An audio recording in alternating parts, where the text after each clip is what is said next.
Sa pagbabalik idol, maglalagay tayo ng oil, ano? Yung tamang-tama lang doon sa lulutuin natin at siyempre, anong susunod? Lalagay natin yung bawang sibuyas natin dito, ano? Sakot-sakot na natin yan. Lakasan ng apoy.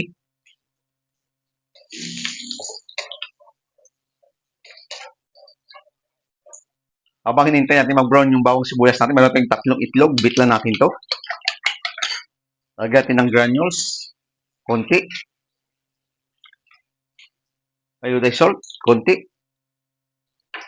Beat. Sit aside. At pag nag-brown na to, idol, meron tayong natirang isda, pinirito, lagay natin dito.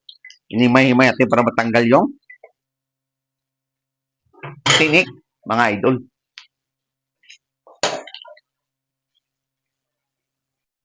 Pagkatapos niyan, ano, mayroon ka rin natirang gulay.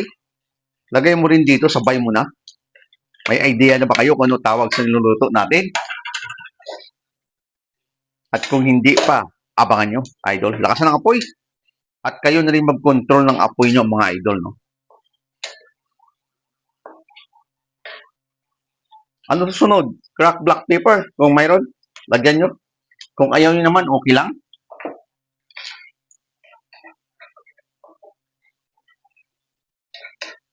Tutuin lang natin yung gulay natin. Habang binabrown natin kunti yung ano yon, isda natin. Maglalagay tayo, idol, ng soy sauce. Control nyo lang. Kahit anong klaseng soy sauce, baka umalat naman. Stir fry natin. Hanggang lumambot yung isda natin dun sa oil, ano?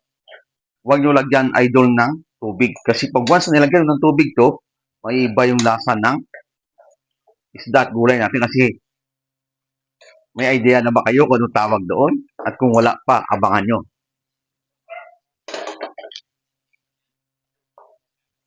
Tikman natin. Kunting-kunti lang, no? Okay na yung lasa, no? Nakasalalay pa rin sa inyo, idol, yung apoy. Pwede mo lakasan, pwede mo hinaan, basta control nyo, idol.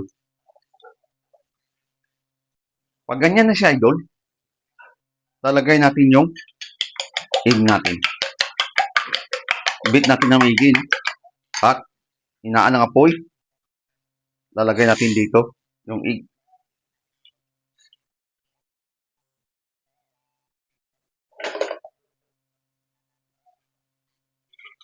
At may idea na kayo kung ano tawag sa niluluto natin.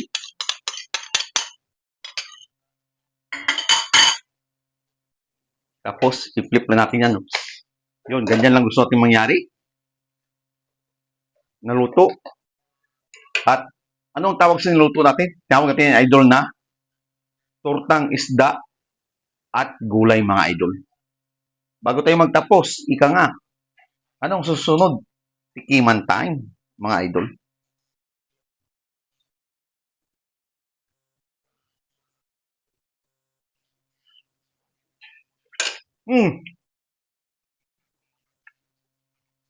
Hop.